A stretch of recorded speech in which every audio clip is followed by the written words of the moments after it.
Hello दोस्तों, welcome back to JavaScript video series. इस video series का ये लास्ट ट्यूटोरियल है। इसमें हम नल एंड अनडिफाइंड के बारे में जानेंगे। साथ ही साथ हम ये देखेंगे कि नल एंड अनडिफाइंड को यूज़ कब करते हैं एंड हम नल एंड अनडिफाइंड के बारे में डिफरेंस भी देखेंगे।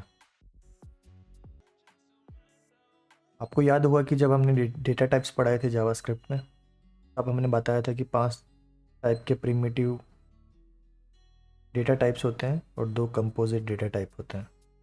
5 टाइप के जो प्रिमिटिव डेटा टाइप्स हैं उसमें आता है नंबर, स्ट्रिंग्स, बुलियन, नल, अनडिफाइंड।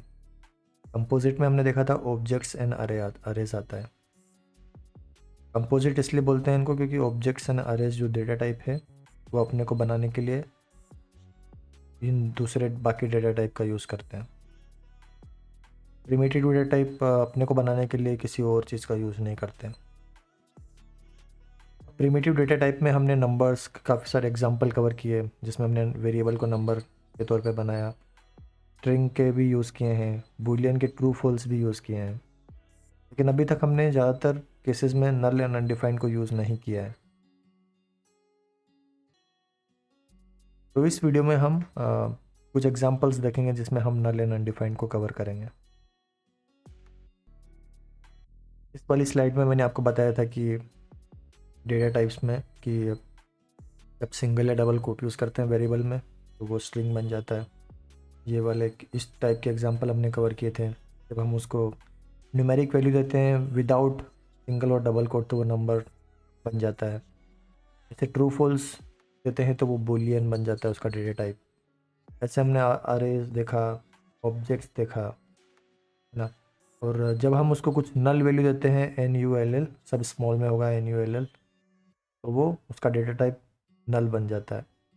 और अगर हम किसी वेरिएबल को कोई भी वैल्यू नहीं देते हैं तो उस केस में वो उसका डेटा टाइप बन जाता है अनडिफाइंड।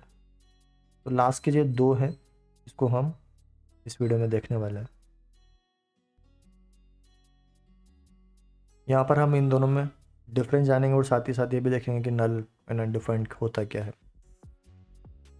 तो जब हम कोई वेरिएबल को डिक्लेयर करते हैं, या तो हम उसकी वैल्यू नल रखते हैं या उसकी कोई वैल्यू नहीं देते हैं। दोनों ही केस में क्या होता है कि उसकी वैल्यू नहीं होती है। वो वेरिएबल बना दिया हमने लेकिन उसकी वैल्यू नहीं है। ठीक है, तो दोनों ही केसेस में नो वैल्यू रहेगा। नल के केस में भी किसी वेरिएबल को हमने इक्वल टू नल लिखा है तो उस वेरिएबल का वैल्यू नहीं है। एंड सिंपली अगर हमने वेरिएबल को डिफाइन किया है, डिक्लेयर किया है सॉरी, लेकिन उसको कोई वैल्यू नहीं दी है या उसकी वैल्यू हमने अनडिफाइंड ही दी है, तो उस केस में भी वो उसका कोई वैल्यू नहीं है। ठीक है, तो इन दोनों का डेटा टाइप अलग होता है। नल का डेटा टाइप नल होता है, ठीक है, और इसका अनडिफाइंड का डेटा टाइप अनडिफाइंड होता है।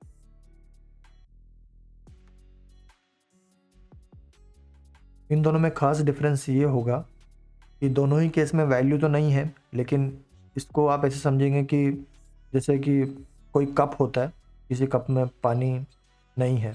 ठीक है, तो पानी नहीं है, तो दोनों ही केस में पानी नहीं है, लेकिन नल के केस में पानी तो नहीं है लेकिन साथ ही साथ कप तो है, लेकिन खाली कप है लेकिन खाली है। ठीक है, तो पानी वो वैल्यू हो गया। तो कप है ले अपने पास, उसको पानी को रखने के लिए कप तो है लेकिन कप खाली पड़ा है, तो उसमें कोई वैल्यू नहीं है कप में। लेकिन अनडिफाइंड के केस में ऐसा हो जाएगा कि कप ही नहीं, पानी तो नहीं है ही है लेकिन कप भी नहीं है, जिसमें रखने के लिए भी अपने पास कुछ है नहीं। ठीक है, तो अनडिफाइंड का यही हो गया कि किसी चीज़ को हमने डिफाइन तक भी नहीं किया है। और नल के केस में हमने उसको खुद से डिफाइन किया है। नल खुद से हमने बोला है कि इसकी कोई वैल्यू नहीं है, और अनडिफाइंड के केस में हमने खुद ने नहीं बोला है, ऑटोमेटिकली उसकी वैल्यू भी अनडिफाइंड है। ठीक है, तो नल के केस में हम जानबूझ के किसी चीज़ की वैल्यू खाली कर देते हैं, और अनडिफाइंड के केस में वो खाली रहती है। उसको हम जानबूझ के नहीं करते हैं, वो ऑटोमेटिकली प्रोग्राम के द्वारा खाली आई जाती है। ठीक है,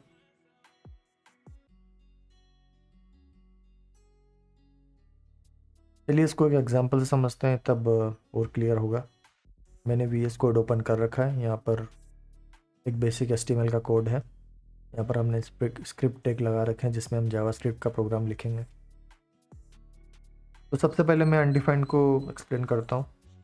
अनडिफाइंड के लिए हम कमेंट लिखेंगे अनडिफाइंड, एंड इसके लिए हम क्या करेंगे, कोई वेरिएबल को डिक्लेयर करेंगे, वेरिएबल ए, ठीक है, लेकिन उसको ऐसे ही छोड़ देंगे।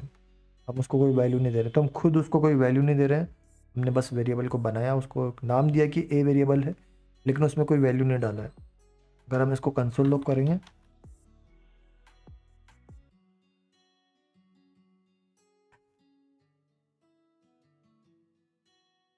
कंट्रोल शिफ्ट आई, एंड यहाँ पे कंसोल टैब में जाएंगे तो आप देखेंगे कि प्रिंट हो रहा है अनडिफाइंड। तो इसका मतलब क्या है कि ए वेरिएबल हमने वैल्यू प्रिंट करने का ट्राई किया और वो अनडिफाइंड प्रिंट हुआ है। इसका मतलब कि ए अनडिफाइंड है, ए को कोई कुछ भी वैल्यू नहीं मिली है, ठीक है। तो यहाँ पर हमने इसको कोई वैल्यू नहीं दी है, इसलिए वो अनडिफाइंड प्रिंट हो रहा है। दूसरा केस देखते हैं नल का, जिसमें नल में क्या करेंगे, तो जब हम कोई वैल्यू नहीं देते हैं तो बाई डिफ़ॉल्ट वो अनडिफाइंड हो जाती है। नल के केस में तो अनडिफाइंड का मतलब ये होगा कि उसको ए वेरिएबल को कोई वैल्यू नहीं दे रखी है, और इक्वल टू नल कर देते हैं इसकी वैल्यू। अब इसको वैल्यू दे देते हैं नल, ठीक है, और कंसोल लॉग करते हैं। एक को लिख दिया हमने इक्वल टू नल, तो एक को एक वैल्यू मिल गई नल, और उसको कंसोल लॉग किया, तो इसमें हमको ये नल प्रिंट हो रहा है। तो यहाँ पर जब हमने ए इक्वल टू नल लिखा, तो यहाँ पर आपको ध्यान रखना है कि इसका मतलब ये नहीं है कि कोई ये पर्टिकुलर वैल्यू है। ए इक्वल टू नल, नल कोई वैल्यू नहीं है। हमने अभी भी खुद से हमने ये बोला है कि ए में कुछ नहीं है, अभी ए को कुछ कोई भी वैल्यू नहीं दे रखी है हमने। ए इक्वल टू नल का भी ये मतलब होता है कि ए को कोई वैल्यू नहीं दे रहे हैं हम, ना तो कोई स्ट्रिंग दे रहे हैं, ना कोई नंबर दे रहे हैं, ना कोई ट्रू फॉल्स दे रहे हैं, ना कोई अरे दे रहे हैं, ना कोई ऑब्जेक्ट दे रहे हैं। ए अभी भी ए में कोई वैल्यू नहीं है, लेकिन खुद से देने का तरीका यह होता है इक्वल टू नल लिखने का, ठीक है, कि खुद से वैल्यू नहीं देने का तरीका होता है इक्वल टू नल लिखने का। और आप कोई वैल्यू आप कुछ खुद से अगर नहीं दे रहे हैं, उसको ऐसे छोड़ रहे हैं, तो उस प्रोग्राम उसको ऑटोमेटिकली, अगर हमने ऐसे छोड़ दिया तो प्रोग्राम उसको ऑटोमेटिकली कोई भी वैल्यू नहीं देता है। लेकिन उसके केस में प्रोग्राम उसको अनडिफाइंड बोलता है, ठीक है, ठीक है। तो अगर हम चाहते हैं कि ए में कोई वैल्यू ना रहे, तो एक हम खुद से ऐसे इक्वल टू नल बोल सकते हैं। और अगर तुम उसको ऐसे ही छोड़ देते हो, कुछ भी नहीं देते हो, तो भी उसकी वैल्यू नहीं रहेगी। दोनों ही केस में वैल्यू नहीं है। इक्वल टू नल के केस में भी हम ऐसे बोल सकते हैं ए हैज़ नो वैल्यू, ए की कोई वैल्यू नहीं है, ठीक है। और एक फॉर एग्जांपल एक और वेरिएबल है बी, जिसको हमने ऐसे ही छोड़ दिया है। इसके केस में B has also no value, B has no value, ठीक है। लेकिन इसमें और इसमें ये डिफरेंस है कि इसमें हमने बोला है वी पुट, और क्या बोलेंगे, we put no value, no value for variable है। हमने खुद ने नो वैल्यू दिया है ए वेरिएबल को, हमने खुद ने दिया है खुद से। और यहाँ पर प्रोग्राम ऐसे बोल सकते हैं कि program has put no value for variable B. यहाँ पर प्रोग्राम ने नो वैल्यू रखा है वेरिएबल बी के लिए। तो प्रोग्राम ने कैसे रखा है, प्रोग्राम ने रखा है इसको नो वैल्यू बनाने के लिए अनडिफाइंड यूज़ किया है, ठीक है। हमने तो इसको हमने भी वैल्यू नहीं दी है, लेकिन हमने किस तरीके से दी है, नल के तरीके से, ठीक है। तो यहाँ पर हम खुद अगर किसी चीज़ को वैल्यू नहीं देना चाहते हैं तो इक्वल टू नल लिख सकते हैं। एंड अगर आप इसे खाली छोड़ देते हैं, कोई भी वैल्यू खुद से नहीं देते हैं, तो उसके केस में प्रोग्राम उसको ऑटोमेटिकली कोई भी वैल्यू नहीं देता है, उसकी कोई वैल्यू नहीं रहती है, लेकिन प्रोग्राम उसको अनडिफाइंड बोलता है, ठीक है। तो ये डिफरेंस है। अब आप देखेंगे कि ए वेरिएबल है, उसको भी कोई वैल्यू नहीं है, बी वेरिएबल है, उसको भी कोई वैल्यू नहीं है ना। तो यहाँ पर एक चीज़ समझते हैं, जो हमने एक ऑपरेटर कवर किए थे, आपको याद होगा, अभी उस ऑपरेटर को आपस देख ले। कंपैरिजन ऑपरेटर के पेज में हमने डबल इक्वल टू और ट्रिपल इक्वल टू को देखा था, ठीक है। हमने देखा था कि डबल इक्वल टू सिर्फ क्या चेक करता है, वैल्यू चेक करता है, डेटा टाइप चेक नहीं करता है, ठीक है। तो अगर एक साइड में अपने पास नंबर 5 है और दूसरी साइड में नंबर 5 स्ट्रिंग में है, ठीक है, तो दोनों 5 नंबर इक्वल टू स्ट्रिंग का 5 दोनों इक्वल माने जाएंगे। तो क्योंकि हम सिर्फ वैल्यू चेक कर रहे हैं अंदर का 5 दोनों का, लेकिन दोनों का डेटा टाइप अलग है। इसका एक का डेटा टाइप नंबर है, एक का डेटा टाइप स्ट्रिंग है, तो भी ये इक्वल टू अपने को ट्रू देगा। क्यों देगा? ये इक्वल टू 5 और दोनों 5 लेफ्ट साइड में और राइट साइड में 5 रहेगा, लेकिन राइट साइड का 5 स्ट्रिंग का रहेगा, लेफ्ट साइड का नंबर का रहेगा, तो भी ये ट्रू देगा क्योंकि ये सिर्फ वैल्यू चेक कर रहा है। लेकिन ट्रिपल इक्वल टू क्या चेक करता है?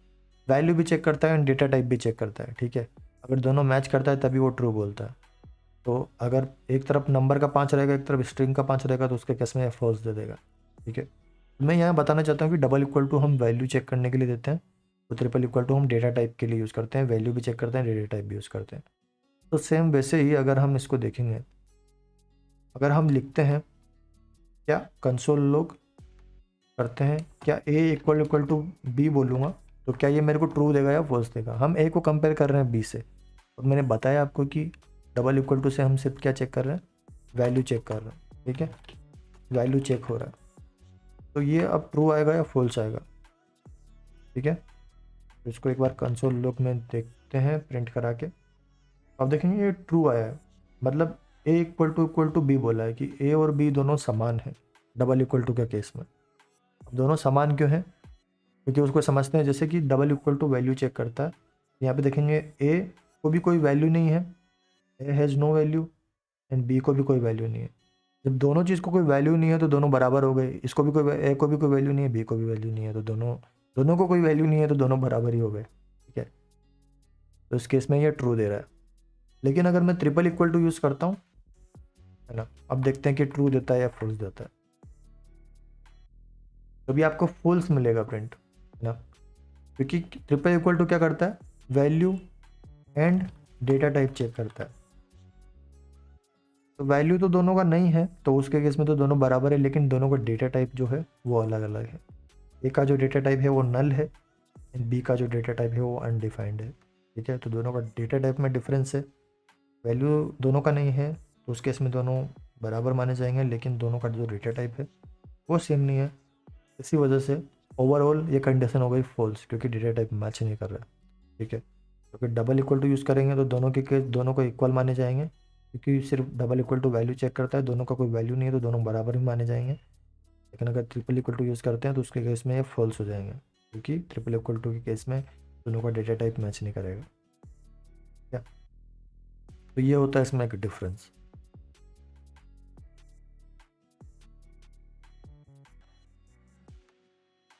That's it guys for this tutorial।